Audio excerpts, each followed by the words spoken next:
Ay del día en que los jóvenes no hagan temblar al mundo. Así decía Juan Montalvo, un joven escritor ecuatoriano. Y es que los jóvenes, mientras estudiamos la comunicación, como es en mi caso, egresada de la Universidad Autónoma de Santo Domingo, pues mientras estábamos en las aulas, siempre nos preguntábamos quién sería nuestra noticia. En fin, como diríamos en buen dominicano, ¿quién sería nuestro palo noticioso? Presidente, un honor tenerla aquí. Muchísimas gracias. No, gracias a usted. Soy yo el que me siento muy honrado de estar aquí. Gracias, presidente.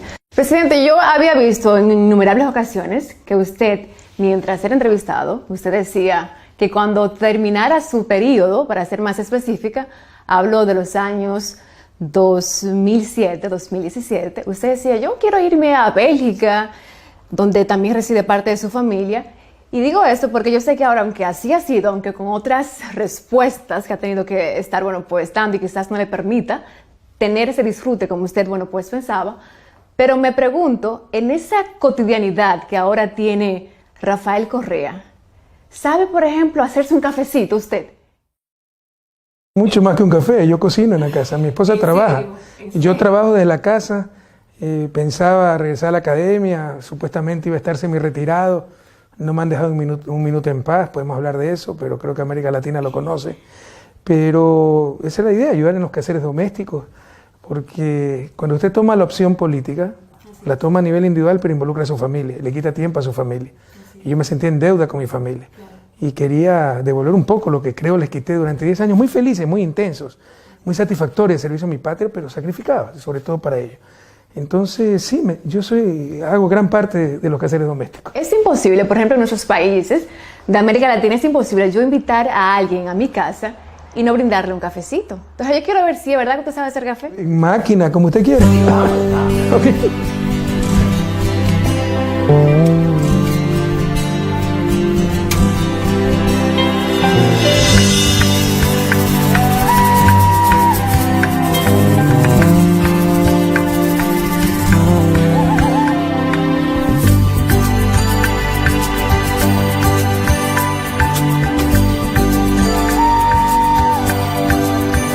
O sea, quiero comentar que estas son las máquinas peluconas, como decimos en Ecuador. ¿Por qué?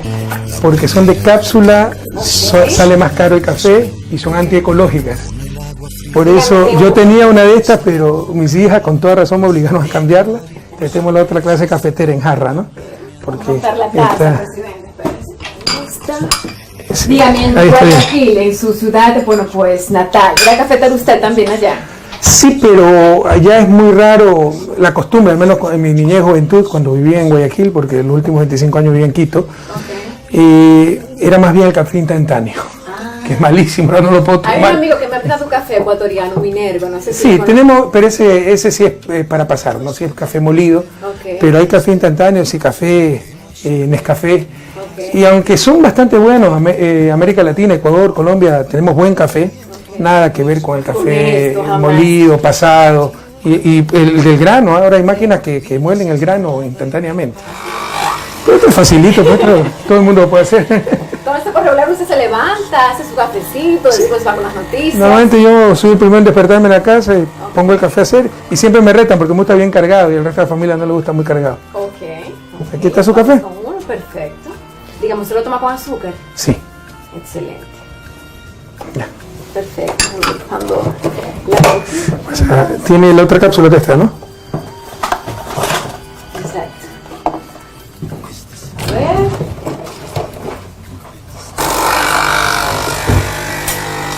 Que conste, presidente, que estamos no respetando el distanciamiento porque ambos nos mostramos ya las pruebas del PCR con el coronavirus.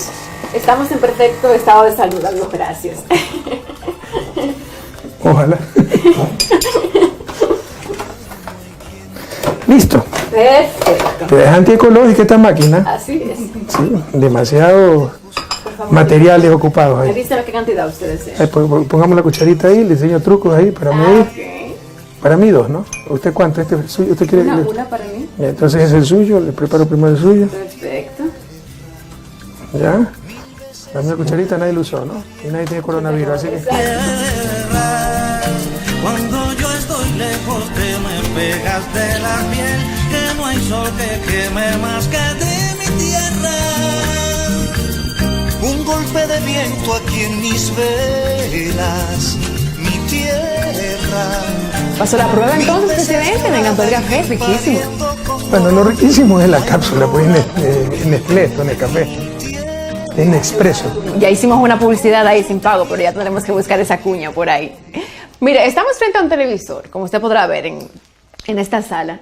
Si usted prende el televisor, ¿qué canal usted vería, por ejemplo? ¿Qué ve, Correa? Sabe que veo muy poca televisión. Sí. Y cuando veo conmigo que se me acaba de graduar y se me acaba de ir a la universidad, para una comedia, una película o histórica, que no le gustan mucho a mi hijo, o cómica, pero ver películas de acción, de violencia, eso no me gusta. Ok, hablando de televisión, usted tiene una serie de programas muy interesantes, Conversando con Correa, creo que terminó la tercera temporada. La cuarta ya es esta, y he visto, bueno, pues figuras muy importantes, sobre todo también de América Latina. Vimos el caso de Lula da Silva, Evo Morales, Cristina Fernández, Leonel Fernández también, expresidente de la República Dominicana. Tipo muy inteligente. Así es. ¿Qué dejan esas figuras en Rafael Correa? Todos dejan enseñanza, la mayoría son buenos amigos, aunque no entrevisto solo a los amigos. Muchas veces se aprende más de los adversarios y de malos adversarios, es decir, de gente que te odia, porque para justificar su odio tratan de criticarte de forma malsana, destructiva, y eso te enseña a crear argumentos, a saber defenderte con argumentos, con razonamiento y sin odio, con la razón. Entonces, de todos ellos aprendo, ¿no? Este es un trabajo que me pagan, gracias a Dios bien, esto me ha servido para pagar abogados, pero no le diga a mis jefes, porque si no me cambian los términos contractuales, yo hasta pagaría por hacerlo, porque me encanta. Sí. He aprendido muchísimo. Qué bueno, presidente. Quiero preguntarle, usted comenzó en la vida política a raíz de un trabajo muy importante en uno de los ministerios más significativos de un gobierno, como es el Ministerio de Economía de Ecuador. Háblame de esa experiencia como ministro de Economía, que fue muy corto, por cierto. Ernesto Samper, que también ha sido entrevistado en Conversando con Correa, expresidente de Colombia, un queridísimo amigo y simpaticísimo como todo colombiano. Y un tipo muy agudo, nos dice que los ministros de Finanzas son tan tacaños que se despiertan a las 2 de la mañana a ladrar para ahorrarse el perro. Me hizo acuerdo de la descripción de los ministros de Finanzas. ¿Cuál fue el primer desafío? Cambiar la política económica que nos llevó a la ruina en el 99 y que insisten en imponerla, haciéndola aparecer como técnica, cuando es pura ideología, por eso la palabra política, ¿no? Claro, después de tomar la decisión política sobre quién hacer recaer el peso de la crisis, cobrar impuestos a los más ricos o disminuir el salario de los trabajadores, son decisiones de política, luego viene la parte técnica. Entonces, las políticas que han aplicado en América Latina no han tenido 200 años en su desarrollo. En el caso de Ecuador, con la larga y triste noche neoliberal de los 90, nos quebraron en el 99. Cuando yo fui ministro de Economía en el 2005 todavía no nos recuperábamos de esa tremenda crisis. La crisis que vimos con las mismas políticas, ahora es peor, claro, ha habido la pandemia, pero ya venía la economía en recesión y hecha pedazos de antes de la pandemia. Entonces era urgente cambiar esa política y eso es lo que intenté. Claro. Pero era tan solo un simple ministro, a los 100 días tuve que renunciar por toda la oposición que tuve, toda la presión. ¿El Banco Mundial les negó un préstamo?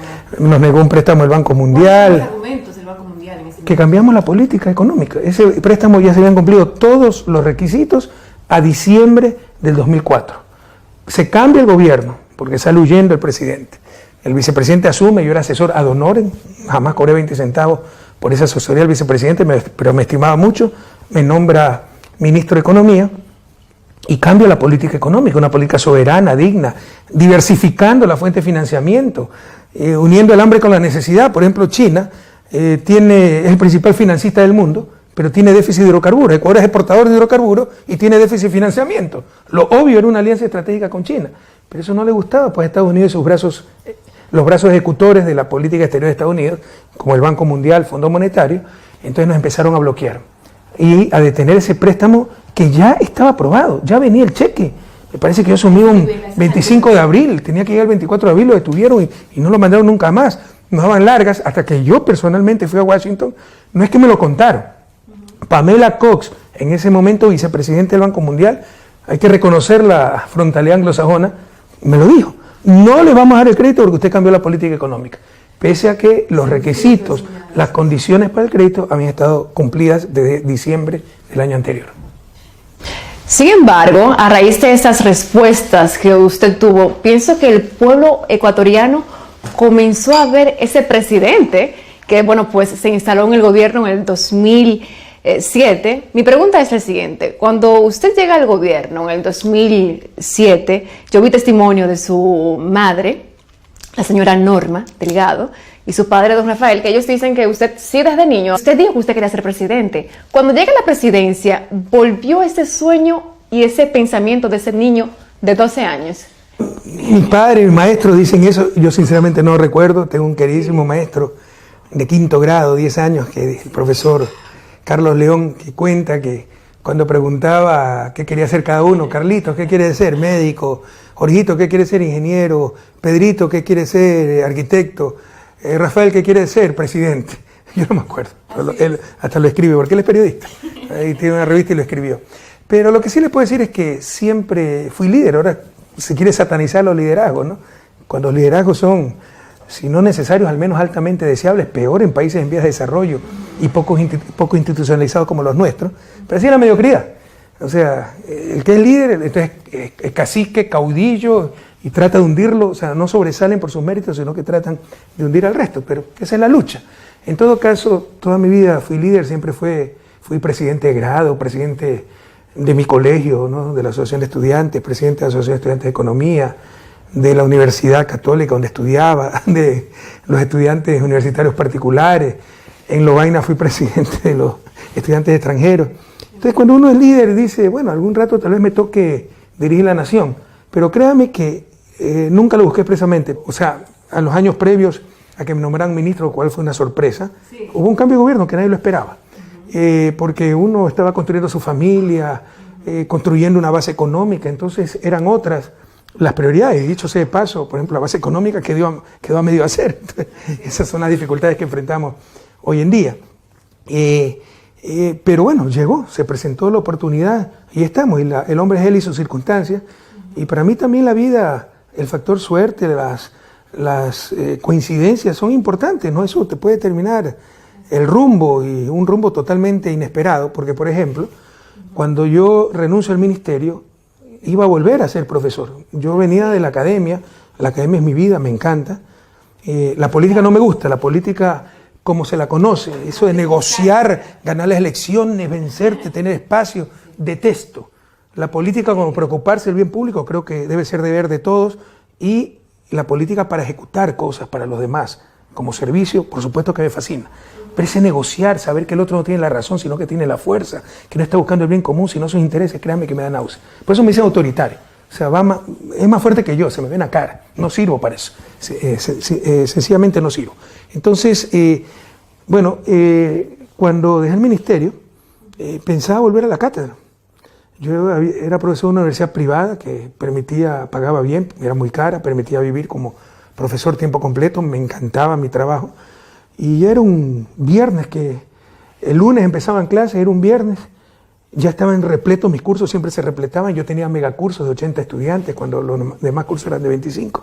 Wow. Y me llaman a despedirme, a separarme del cargo después de 13 años de trabajo por político. Cuando había otros ex ministros de Economía que eran profesores, pero eran de derecha. Porque como era una universidad privada bastante conservadora, sobre todo el dueño, ¿no? De esos libertarios, medio chiflados. A pesar de él, la universidad era muy buena y muy bonita. Entonces, a las finales, si no me despedían, seguía siendo profesor universitario. ¿Quién sabe? De todos modos, tal vez hubiera sido candidato. Pero al menos hubiera tenido una alternativa. Ahí me dejaron sin alternativa. Y me dediqué entonces ya a ser candidato. Juraba que desde entonces he amado a la política. ¿Cuál fue su primer reto al llegar a la presidencia, señor presidente? Yo encontré un país desmotivado, descorazonado. Esa es la labor del líder también, motivar. El desarrollo es el enigma del desarrollo. O sea, ¿por qué países que partieron de las mismas condiciones iniciales o muy parecidas? Estados Unidos y América Latina. Los dos fuimos colonia. Estados Unidos declaró su independencia en 1776. Tuvo su primer presidente, si la memoria no me falla, recién en 1789. Pocos años después, ya los primeros países latinoamericanos como Argentina declararon su independencia. ¿Por qué ellos se desarrollaron y nosotros no? Es una de las grandes preguntas del desarrollo, o la gran pregunta del desarrollo. Hay múltiples respuestas, ¿no? Pero no es solo las capacidades, las técnicas, las instituciones, es la motivación, ¿no? Obviamente la acción colectiva, la política, como toma decisiones racionales de acción colectiva, tomar las correctas acciones colectivas para el bien común.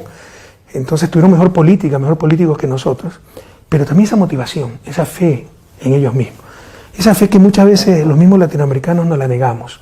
Yo encontré un país desmoralizado, le decía que habíamos tenido una grave crisis en el 99, 2 millones de personas en pocos años salieron por todos los medios, se destrozó la sociedad ecuatoriana, la familia ecuatoriana, no solo en la parte económica, algunas veces no es lo más importante es lo que no se puede ver, lo intangible. Por ejemplo, aparecieron fenómenos nunca vistos, como el suicidio infantil. Se nos suicidaban chicos de 12 años porque los dos padres habían tenido que emigrar a España para poder sostener a sus hijos, y sus hijos estaban siendo criados por el vecino, el tío, el hermano mayor. Entonces yo encontré ese país, que los migrantes estaban abandonados, repartidos por España, Italia, Estados Unidos, y eran los que mantenían al país con sus remesas, mientras que los bancos que no habían quebrado ya tenían ministro de Economía a los 2 años y volvían a romper récord en utilidades y a sacar la plata del país. Esas son las contradicciones de América Latina, que a nadie sorprende, porque nos hacen creer que es natural. No es natural, es intolerable, es intolerable. Tan solo refleja la relación de poder, quiénes nos dominan y qué instrumentos tienen para hacernos creer que así debe ser. Y esos instrumentos son sobre todo los medios de comunicación hegemónicos. Entonces era un país donde los ecuatorianos miraban hacia el piso, sentían vergüenza de ser ecuatorianos. Eso me decían los migrantes. En España a la empleada doméstica la llamaban la ecuatoriana, porque tenían que ir a trabajar de empleada doméstica. Y luego cuando... También les han dicho las esclavas domésticas. A la de Ecuador, sí. Y vamos a hablar de eso si quiere. Sí. Porque es un problema de toda América Latina. En todo caso, cuando les hicimos sentir lo importante que son, que podemos construir cosas, cuando el país siempre decíamos, ay, las buenas carreteras para Colombia, para Chile, y de repente Colombia, Chile empiezan a decir, ¿cómo quisiéramos tener las carreteras de Ecuador? Pasamos de ser los países con peor infraestructura al país con segunda mayor infraestructura de América Latina en pocos años, a ser importadores de energía, exportadores de energía, el sistema educativo que más avanzaba, de acuerdo a la UNESCO, ¿no? que más se superaba, y tantas, el único sistema de seguridad integrado de toda América Latina, ni países de mucho mayor desarrollo relativo como Argentina, Chile tienen el ECU 911 que nosotros tenemos, el sistema integrado de seguridad. Entonces la gente volvió a sentir ese orgullo de ser ecuatoriano, a sentirse orgulloso de su gobierno, ¿no? de su tierra. Entonces, para mí eso fue lo más importante, recuperar el orgullo nacional, la motivación de la gente. Una sociedad desmotivada está condenada a su desarrollo, está condenada al fracaso. Hay muchas cosas que se requieren para el desarrollo, pero una cosa necesaria, tal vez no suficiente, pero necesaria, esa motivación de la gente, y eso es lo que no encontramos. Y ese es mi más grande logro, tal vez, que lo pudimos devolver aquello. La gente se motivó, se sintió nuevamente orgullosa de ser ecuatoriana. Usted decía en una entrevista cercana que pude ver de usted Que llegar al gobierno no es llegar al poder. en el momento que usted veía en su gobierno, que es difícil en todos los gobiernos cuando tengamos 1 o 2 casos de corrupción, ¿cómo actuaba el presidente Correa cuando le llegaban esos expedientes de que algún funcionario, pues no estaba haciendo las cosas como debería hacer? En América Latina, ganar elecciones no es ganar el poder, porque los poderes fácticos siguen ahí. Todo está preparado para que no cambie nada, independientemente de las intenciones del nuevo gobierno. Y hay gobiernos que se someten, o tal vez por falta de capacidades, de posibilidades, porque necesitan un gran apoyo popular, gran capacidad de comunicación, gran liderazgo, y gracias a Dios lo tuvimos, ¿no? Ese gran apoyo popular, y pudimos enfrentar esos poderes. ¿Cuáles son esos poderes? Que siguen intactos.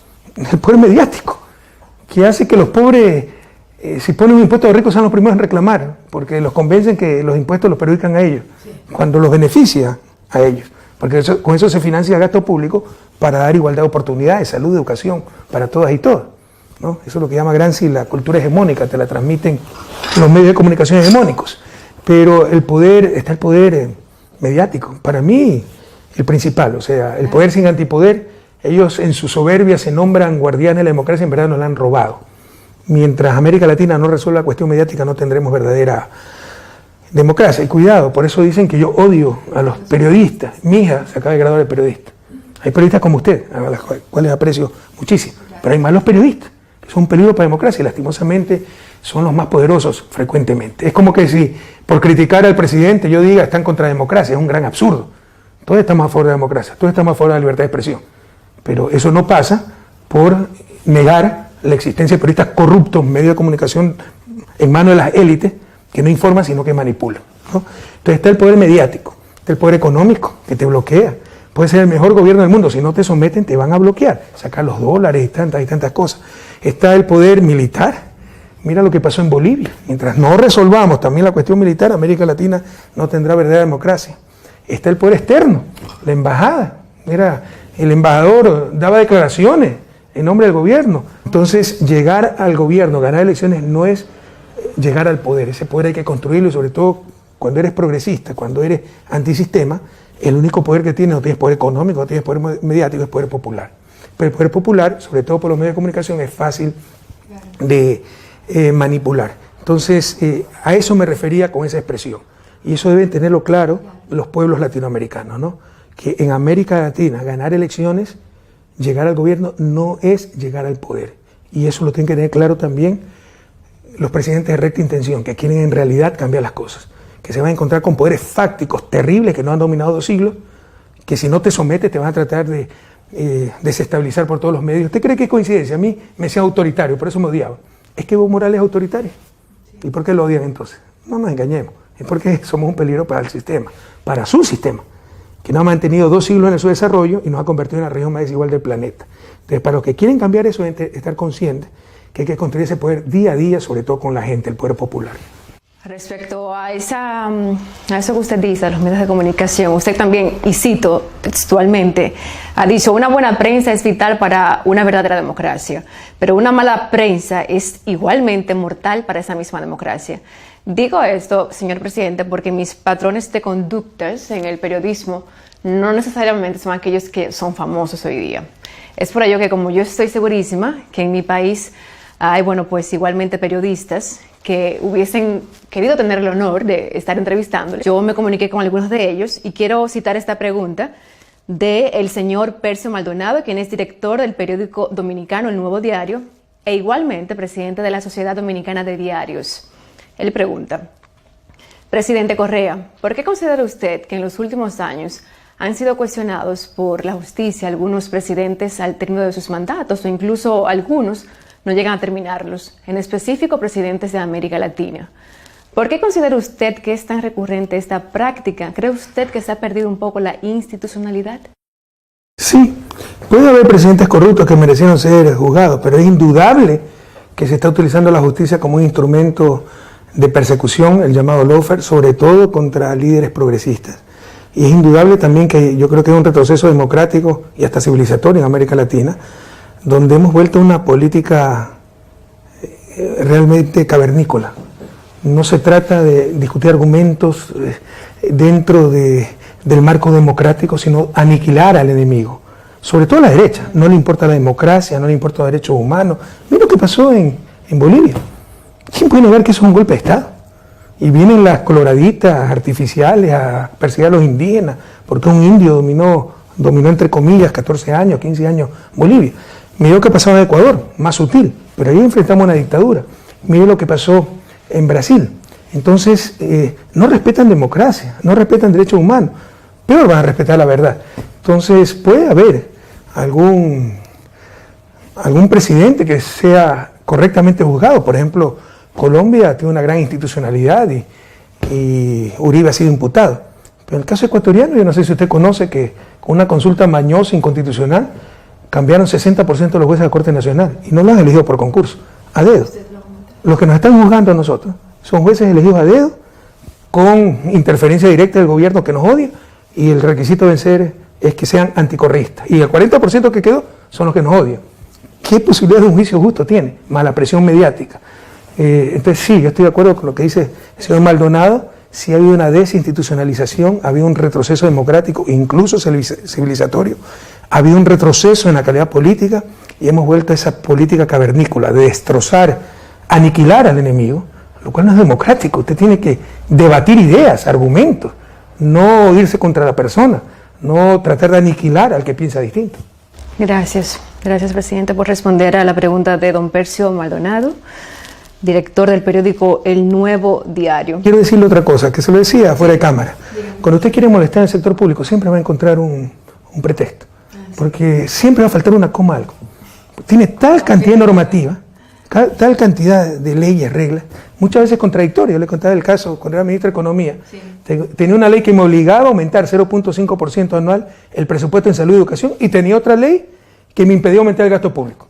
Y las dos implicaban, si la desobedecía el ministro, destitución. O sea, el ministro de Finanzas solo tenía que decidir por cuál ley ser destituido, ¿no? Entonces, cuando quieren molestar, cuando quieren perseguir, siempre van a encontrar un argumento. Que la coma que falta, que es absolutamente irrelevante, decir que fue corrupción, peculado, direccionamiento, etcétera, más la complicidad de los medios de comunicación, arman un escándalo donde no existe nada. Entonces, lastimosamente, el sector público puede ser muy ingrato y es terreno fértil para la mala fe. Cuando se quiere molestar, destruir, es muy fácil hacerlo. Voy a proceder, pues a leer su pregunta también, que se une a este intercambio con usted. Es el señor Oscar Medina, periodista del programa vespertino Hoy Mismo. Procedo a citar su pregunta. Distinguido presidente, a pesar de sus innegables éxitos en materia económica y social, su paso por el poder en Ecuador estuvo marcado por una relación de tirantez con los medios de comunicación. Una de sus particularidades fue la crítica constante a medios y periodistas críticos con su gestión, algunos de los cuales llevó incluso ante los tribunales acusándolos de no ser justos con usted y su gestión.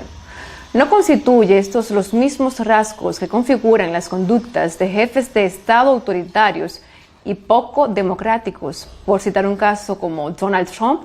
Y por último, dice, y usted que ha sido un crítico con el presidente de los Estados Unidos en ese sentido, quisiera saber en qué se diferencia su trato a los medios ecuatorianos al que ofrece el presidente Trump a los medios estadounidenses críticos en su administración. Tomo la introducción que hizo. A pesar de sus innegables éxitos económicos y sociales, que le vaya a decir para los periodistas que defiende, que aunque sea reconozcan eso. Porque si usted le pregunta a esos periodistas, están diciendo que dejamos el país quebrado, que en todo retrocedimos, que todos nos robamos. Mienten y no dejan de mentir. Y ahí está mi respuesta. Yo no estoy contra los periodistas, estoy contra la mentira. Y eso no es algo menor, por favor, entendamos. Tal vez es la gran diferencia, lo que les decía hace un momento, porque Estados Unidos se desarrolla y nosotros no. Cuestiones culturales. La repulsión que ellos tienen a la mentira. Nosotros la aceptamos como algo normal. Debemos ser apasionados por la verdad. Se miente demasiado en América Latina. Mienten los políticos, pero mienten los periodistas, mienten los medios de comunicación. Entonces hay que ser intolerantes con la mentira, con la corrupción. Y hay varias formas de corrupción. Y hay corrupciones que son muy graves en ciertos sectores. Por ejemplo, la deshonestidad intelectual. Cuando usted es maestro, ser deshonesto intelectualmente y manipular a sus alumnos es gravísimo. Pero cuando es periodista, tiene influencia sobre los demás. Ser deshonesto intelectualmente, desfogar sus odios, disfrazado de esos odios de información, eso es corrupción, es abuso del poder mediático. Contra eso es lo que estamos. ¿Y cuál es la forma en una sociedad civilizada de procesar esos conflictos? A través de la justicia, pues. Entonces, pero ya tiene la ley no escrita, y con todo respeto al señor Medina, él está develando unos principales problemas del periodismo, con su conciencia de clase, ¿no? Con su espíritu de cuerpo. Esa vanidad de que ellos son intocables, están por encima de la Constitución. Es decir, ellos no pueden enjuiciar a un periodista. ¿Por qué? ¿Por qué? Ellos pueden criticar a los políticos y toman un rol político. Yo no puedo criticar a los periodistas. ¿Dónde está mi libertad de expresión? ¿Dónde está eso escrito? ¿Cuál es el argumento? Entonces son reglas no escritas en función de su propia vanidad y poder. Tenemos que perder el miedo a esas cosas. Yo tengo derecho a criticar a los periodistas, como ellos tienen derecho a criticarme a mí, con la verdad. Nadie tiene derecho a mentir, nadie tiene derecho a difamar, nadie tiene derecho a manipular. Eso debería ser más fuertemente sancionado en América Latina. Y todos debemos ser intolerantes con la mentira, venga donde venga. Yo una vez propuse algo en Ecuador, no me lo aceptaron. Político que miente, que sea inhabilitado. Pero periodista que miente, medio que mienta. Periodista que miente, sea inhabilitado, medio que mienta, sea cerrado. Nunca lo aceptaron. Tenemos que ser apasionados por la verdad o no saldremos de su desarrollo. No tenemos democracia. La democracia se basa en la opinión pública. Para que haya buena opinión pública, debe haber información. Si en lugar de información tenemos mentira, ¿qué clase de información pública y qué clase de democracia vamos a tener? Y ahí están los resultados, el subdesarrollo. Entonces, yo no sé no me interesa lo que haga el señor Trump. Lo que sí le digo es que esto evidencia ese espíritu de cuerpo y esa vanidad, creerse por encima de la ley y de la Constitución. ¿Dónde está el principio constitucional que dice que a un periodista no se lo puede enjuiciar si cometió un delito? ¿No? Si injurió, si difamó, si mintió. ¿Dónde está escrito que el presidente de la República no puede criticar a los medios de comunicación? Que el presidente de la República no tiene libertad de expresión. Ah, no, es que criticar a la prensa es atentar contra la libertad de prensa. ¿Por qué? Entonces criticar al presidente es atentar contra la democracia. O sea, es una asimetría inaceptable, impresentable. Esto demuestra bastante la nube rosa en que se encuentran ciertos periodistas y uno de los graves problemas de América Latina. Hay gente que no comete errores por malas personas, por mala voluntad, por corrupción, tan solo por vanidad. Procedo ya a leerle, pues la última pregunta del periódico El Nacional, otro medio importante de nuestro país, José Antonio Aybar. Usted va ahora como candidato a la vicepresidencia junto a su compañero de boleta, el señor Araúz. De no aceptarse su candidatura, ya que usted debe hacerlo de manera presencial, y yo agregaría pese a las alternativas que ha ofrecido la pandemia del coronavirus para resolver otras situaciones de manera virtual. ¿cuál sería el próximo paso a seguir del presidente Rafael Correa? Es lo que me dice José Antonio Aybar del periódico El Nacional. Ya que tocó ese tema, para que se entere de República Dominicana, América Latina, y para que evalúen pues qué han dicho los medios de comunicación. Callan o apoyan esta sinvergüencería porque me tienen a mí como su enemigo, porque no me sometí a su poder. En todo caso, a mí me prohibieron con una consulta mañosa, sin control constitucional, con una pregunta retroactiva, ¿no? Me pidieron la reelección, presentarme a la reelección presidencial, porque sabían que lo barrían en las urnas. Entonces dijeron que, que se prohibiera desde el 2008 aquellos que ya han sido una vez reelectos en un cargo, que se presenten nuevamente para ese cargo. Predicaron como a 6.000 personas, ciudadanos ecuatorianos, pero todo era dirigido contra mí, ¿ya? Retroactivamente, o sea, eso fue en el 2018 esa consulta, la ley rige para el futuro. Esta ley le hicieron regir de 10 años antes, algo absolutamente absurdo. Entonces, pero nada me impide ser vicepresidente. Me inscribo como vicepresidente, ante ese terror ahora dijeron, me sacan orden de prisión y ahora dicen que uno tiene que aceptar la candidatura personalmente. Se inventaron un reglamento, no está en la ley. En la ley está la inscripción sí se puede hacer a través de internet, pero la aceptación después de la primaria de cada movimiento político, se inventaron un reglamento, una transitoria, la transitoria segunda, tercer inciso que dice, hay que aceptar la candidatura en forma personal y en las oficinas del CNE para candidaturas nacionales. ¿Para qué? Para que yo no pueda ser vicepresidente, ¿no? ¿Por qué? Entonces lo más fácil para eliminar a un adversario, lo obligo a que acepte personalmente la candidatura y le pongo órdenes de prisión. Y si está fuera del país no puede regresar. Entonces puro robo, puras trampas, destrucción de la democracia. Usted lo ha dicho, ¿no? No solo en el siglo XXI, sino desde hace mucho tiempo, usted se puede hasta casar por un poder. Ahora en el siglo XXI tiene firma electrónica. Te pueden condenar en internet, como lo han hecho en plena pandemia. Te pueden inscribir por internet, precisamente para evitar contagios. Quieren hasta suspender las elecciones para evitar los contagios, pero te obligan en plena pandemia a aceptar personalmente una candidatura, porque todo es una trampa, todo es una trampa. Entonces, si eso logran hacerlo, que muy probablemente lo logren, pero estamos luchando contra una dictadura, eso lo debe tener claro República Dominicana, América Latina y el mundo entero, porque la indiferencia es terrible, y el desconocimiento también. Bueno, tendremos que poner a alguien en mi lugar y vencer de todas formas. A lo único que nos están condenando es a vencer. Gracias, presidente. Estamos obviamente viviendo una situación mundial que ha generado pérdidas no solamente humanas, sino económicas. ¿Cuál sería la estrategia, aparte de lo económico, implementada por este binomio a la presidencia de Ecuador? Bueno, en Ecuador ya las cosas iban muy mal antes de la pandemia, ¿no? La pandemia le ha servido para camuflar un poco el desastre en el manejo económico. Ya el año 2019 tuvimos recesión y fíjese la paradoja, eso le refleja las relaciones de poder. Pese a que hubo recesión, desempleo, crecimiento cero, los bancos rompieron récord en utilidades, porque están cogobernando con Moreno, ¿no? Eso es intolerable, pero la gente lo asume como normal. En todo caso, la pandemia sirvió para camuflar un poco ese terrible manejo, que ya la economía estaba destrozada, pero pese a ello también somos tal vez el peor país del mundo en haber manejado la pandemia. Y no le entienden por su extremismo neoliberal. Usted sabe que redujeron, con pandemia y todo, se ha reducido el presupuesto en salud.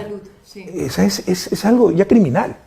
por su fanatismo, ¿no? Porque hay que reducir el tamaño del Estado, el gasto público, y el Estado obeso, y nunca nos dicen qué significa Estado obeso. Compare el gasto público de América Latina, el promedio será 30-32%, Francia tiene 55% de gasto público, los países escandinavos 50%, o sea, nunca le presentan evidencia, tan solo el show, el escándalo, para que hasta los mismos pobres o clase media que se benefician de ese gasto público digan, no, demasiado gasto público, y no saben que ellos mismos se están perjudicando. Entonces,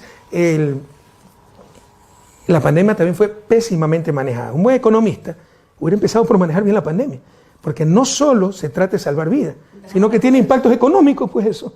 Si no controlas de un inicio, y más, como dice el refrán, mejor es prevenir que lamentar. No tomaron cuidado de nada, no se prepararon, y ahí están las consecuencias. Somos tal vez el país del mundo con mayor muertos por habitante. El dolor humano es terrible y las pérdidas económicas también. ¿Qué se puede hacer? Mire, aquí podríamos hablar varias horas de las medidas económicas. Hay que cuidar la liquidez. Ecuador no tiene moneda nacional, eliminado moneda nacional en la crisis del 99 torpemente, pero el Banco Central, manejando el balance, puede aumentar la oferta monetaria, podemos aumentar la velocidad del dinero con dinero electrónico, otros mecanismos. Hay que cuidar que los dólares no salgan de la economía, ni eso han hecho. Hay una fuga terrible de capitales. Hay que poner los recursos donde en menor tiempo puedan dar resultados, y eso lamentablemente son los recursos no renovables, el petróleo. Se puede aumentar en el corto plazo la producción petrolera. O sea, hay muchas medidas que se pueden tomar. Sin costo no vamos a salir, pero esa es la política económica. Tal vez la crisis no la podía evitar, pero la política económica sí decide sobre quién caen los costos, ¿no? ¿Cuánto puede ser el costo? Puede ser un costo mínimo o maximizar el costo, y el tiempo que dure la crisis. Entonces, sin costo no vamos a salir, pero podemos superar, creemos nosotros, de acuerdo a nuestros cálculos, en 2 años ya la crisis. Pero podríamos hablar mucho de esto. El problema es político, como le decía hace un momento, ¿no? La técnica viene después. Entonces, mientras cogobiernen los banqueros, los grupos de poder, van a seguir reduciendo el presupuesto en salud, no importa los muertos. Porque ellos no se mueren, ellos sí van a atenderse en un hospital privado. Los pobres no van a tener dónde atenderse. No les va a interesar el que perdió su trabajo, porque ya tienen su plata fuera del país. Entonces hay que cambiar el poder político, por eso hay que ganar las elecciones, para poder hacer política económica, en este caso concreto, política económica, en función del bien común y sobre todo en función de los más pobres y de la clase media. Usted ha dicho que usted prefiere aprender que enseñar. ¿Qué ha aprendido Correa de su paso por el gobierno ecuatoriano?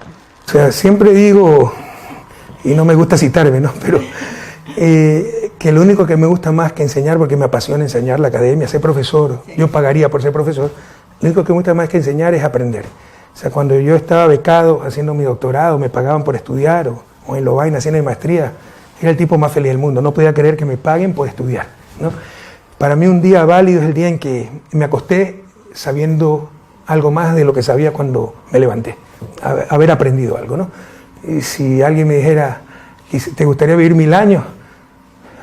Por lo único que aceptaría una locura así es por todo lo que se pudiera aprender en 1000 años.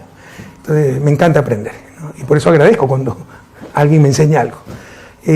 Bueno, aprendí muchísimo, ¿no? En 10 años se aprende muchísimo. La naturaleza humana, uno cree que lo sabe todo, y caramba, que la naturaleza humana no agota la capacidad de asombro. Por ejemplo, las traiciones que sufrimos, la miseria humana, ¿no?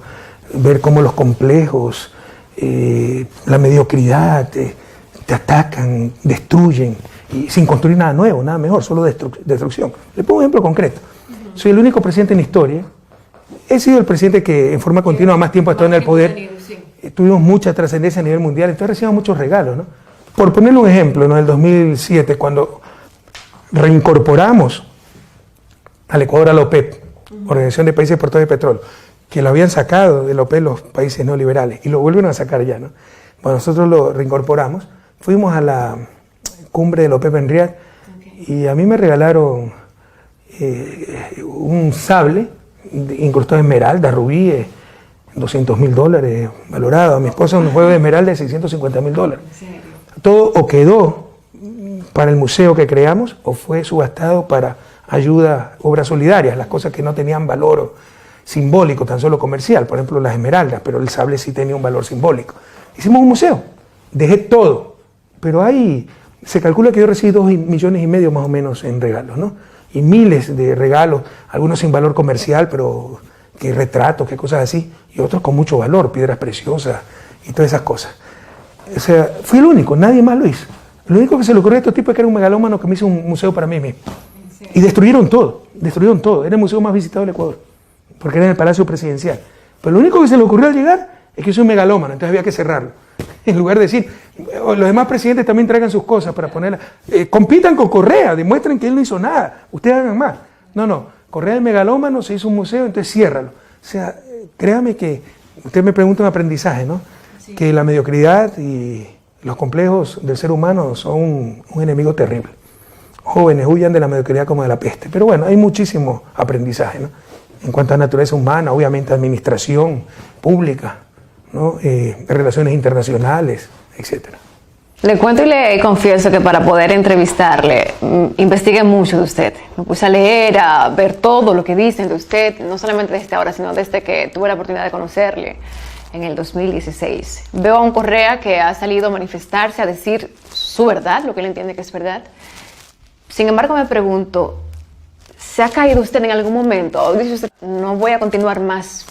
Quiero saber cómo ha reaccionado internamente Correa ante todos los desafíos que ha enfrentado. Sinceramente, yo mismo me sorprendo de la serenidad con que he tomado todo esto. Al principio fue muy duro, ¿no? Era una pesadilla. Uno se acostaba pensando qué sucedió, se levanta pensando, ganamos las elecciones y perdimos el poder por la traición. Pero nosotros perdimos el poder, ¿no? Porque nosotros enfocamos el poder como servicio. No nos interesa el poder por el poder. Pero que se empiece a destruir todo. Le pongo ejemplos, los ejemplos extremos a los que han llegado. Nosotros creamos la marca país, que debió ser una política de Estado. Es una roseta que se compone en colores, pero es toda una campaña para posicionar al país a nivel mundial, como potencia turística, ¿no? El país de los colores, los sabores, los olores. Es la marca país. Precioso. Y en todas nuestras obras, ¿no? Edificios, escuelas, se descomponía esa roseta, ¿no? En las paredes, entonces era mucho color, muy bonito. Y además, obviamente, en la promoción internacional del país. Se han pasado casi 4 años borrando los logos y reemplazándolo por los de ellos. No han hecho una escuela, no han hecho nada, solo cambiar nuestros logos. Y tanta obra hemos hecho que todavía no acaban de cambiarlo. Pero no era el logo de un gobierno, era del país, del Ecuador. No debió ser una política de Estado. Entonces, hasta ese nivel llegaron. Entonces, destrozar todo. Y usted dice, bueno, nos traicionaron, botaron a la basura el programa de gobierno que aprobó en las urnas del pueblo ecuatoriano, adoptaron el neoliberalismo, va a hacer algo nuevo, mejor. No, solo destrozaron, no han hecho nada, por eso están aniquilados políticamente. Empezaron a perseguir a la gente, tratando de aniquilar. Vicepresidente, un hombre honrado, casi 3 años preso, yo con 31 juicios penales, otra OPA para abogados, gente exiliada, asilados políticos, gente sin trabajo por retuitear un mensaje mío, un Twitter, por cosas tan sencillas como esta. Entonces, realmente ha sido una pesadilla y el primer año fue muy duro porque tú dices, caramba, ganamos todo, mi proyecto vital es ver mi país fuera de su desarrollo y ya no lo veré en vida porque ya nos sacaron de ese camino. La tarea, el desafío es volver a ese camino, pero para salir de ese desarrollo se toman 20, 30 años, habíamos avanzado 10. Estos nos retrocedieron 20, ¿no? Pero hay que retomar ese camino. Entonces fue muy duro, pero luego pues ya cuando dices, bueno, pasó. Yo creo que soy un optimista por naturaleza. Hay cosas peores en la vida, una tragedia familiar. Entonces hay que hacer frente a esto y hacerlo con alegría, ¿no? La vida es una sola. Entonces yo mismo me sorprendo de la serenidad con que he enfrentado toda esta verdadera pesadilla, verdadera persecución que hemos sufrido. Pero lo que duele son 2 cosas, ¿no? La destrucción del país. No, lo mío no. Ya digo, yo me creo un tipo afortunado, ha sido durísimo, pero hay tragedias mucho mayores, ¿no? Un accidente de un hijo, cuántas cosas, ¿no? Y gracias a Dios eso hemos sido privilegiados nosotros. Entonces, lo que me duele es la destrucción del país, que como le decía, estaba en vía de desarrollo y nos retrocedieron 20 años. Destrozaron todo. Algo queda, no puedo ser extremista, pero destrozaron mucho. Y lo segundo, los perseguidos. Yo he estado protegido por vivir en Bélgica. No, ahora dicen que estoy exiliado en Bélgica. Yo salí sin una infracción de tránsito. Siempre dije, del 2014, usted lo ha citado aquí, que al acabar mi periodo no me iba a presentar a reelección. Podía hacerlo, iba a ganar, no lo hice. Y venía a vivir a Bélgica, para tener un poco de paz. Mis hijas estaban estudiando en Francia, ¿no? Becadas por el gobierno francés, dicho sea de paso. No es que yo tenía para pagar la universidad en Francia. Entonces, ahora dicen que estoy exiliado. En todo caso, yo estoy protegido en Bélgica, ¿no? Bélgica nunca le va a hacer caso a las payasadas de la justicia ecuatoriana. Pero hay gente perseguida, gente arruinada, gente asilada. Entonces, son las dos cosas que me duelen mucho. Un país destrozado y la persecución brutal que ha habido contra mis compañeros. Hablando de su estadía en Bélgica, usted monta bicicleta y la gente se imagina que usted estaba exiliado, como le llaman. Yo tengo una vida muy sencilla, ¿no? Y en verano yo tengo carro, me manejo en bicicleta. Y algunos creen que a los políticos, a los expresidentes les encanta, o al presidente le encanta la seguridad, la fama. Yo no sé si hay alguien así, pero créanme que es lo más horrible. Perder la privacidad, que no puede estar en un patio de comida con su familia tranquila comiendo, sino que tenga que tener 30 guardias al lado, o personas que a cada rato interrumpen, gente que que quieren la foto, o tipos que le ponen mala cara, o lanzan cualquier mala crianza, cualquier impertinencia. Entonces, lo mejor es la vida cotidiana. Siempre quise la vida cotidiana, siempre me gustó la vida cotidiana. Era una ingenuidad, ¿no? Pensar que siendo presidente se puede continuar con esa vida cotidiana, pero la idea de venir a Bélgica era recuperar un poco eso y la vida en familia, en tranquilidad, en paz. No nos han permitido por la persecución, pero en lo posible tratamos de mantener esa vida, ¿no? Entonces, como usted lo ha dicho, aquí tenemos una vida muy sencilla, como mucha otra gente, y me encanta el ciclismo en verano sobre todo, porque el clima sí es un problema, me transporto en mi bicicleta, y bueno, esa es nuestra vida día a día aquí. Otro de los grandes privilegios que no solamente yo, sino en las redes sociales pudimos atestiguar es que hay mucha gente que desconoce que usted toca guitarra. ¿Tiene guitarra en Bélgica? O sea, no toco guitarra, maltrato guitarra. Esa es una de mis tristezas, ¿eh? Porque yo quería regresar para... Mi pasión es la música también, ¿no? Si Diosito me concediera el privilegio de lanzar nuevamente y escoger qué quisiera hacer, yo le diría gran músico. ¿Sí? Esos músicos ¿a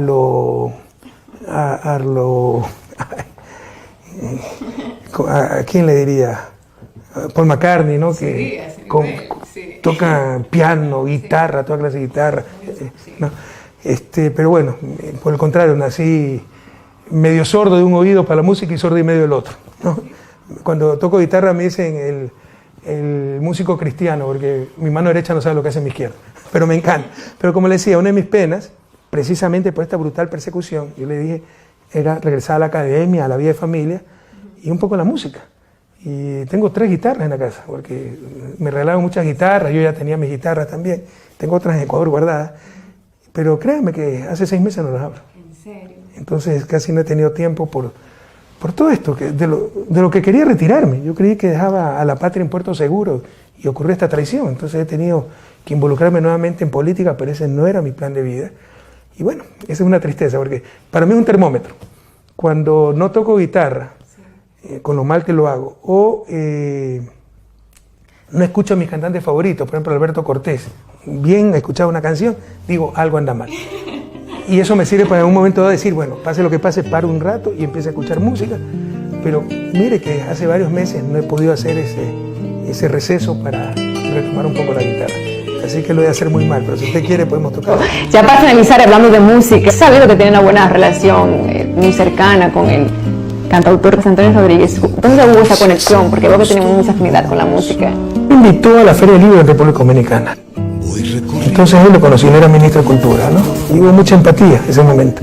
Porque además tenemos amigos en común como Silvio Rodríguez, y él mismo se parece a Silvio Rodríguez un poco, José Antonio, ¿no? En su música, en su forma de ser y físicamente. Señor presidente, le queremos agradecer una vez más por sacar este momento, que usted pudo venir aquí y decirme que sí. De verdad que muchísimas gracias. Gracias a usted, Victoria, y un inmenso abrazo a nuestra querida República Dominicana. No se olviden de seguir construyendo la patria grande, esa es otra de las grandes tristezas. Los retrocesos en cuanto a construcción de la patria grande. Un inmenso abrazo. Yo conozco mis limitaciones, hago esto por hobby, pero créame que yo aprendí a tocar guitarra a 18 años por ahí. Le enseñé a amigos que no sabían tocar, yo les enseñé a tocar. Ahora esos amigos tocan otro instrumento y yo sigo tratando de tocar guitarra. También me la sé porque es canción de misa.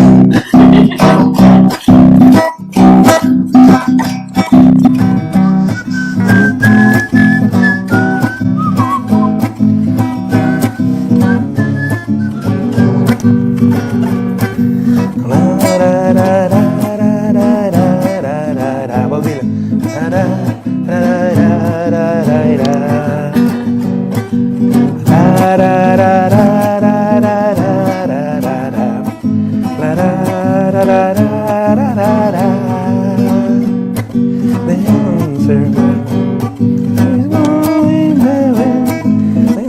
answer is blowing the wind.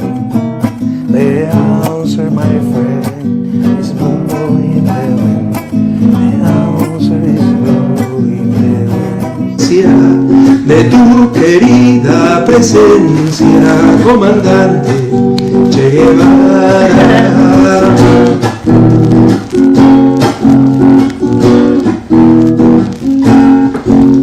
Vienes quemando la brisa con soles de primavera para plantar la bandera con la luz de tu sonrisa. Y aquí se queda la clara, la entrañable transparencia de tu querida presencia.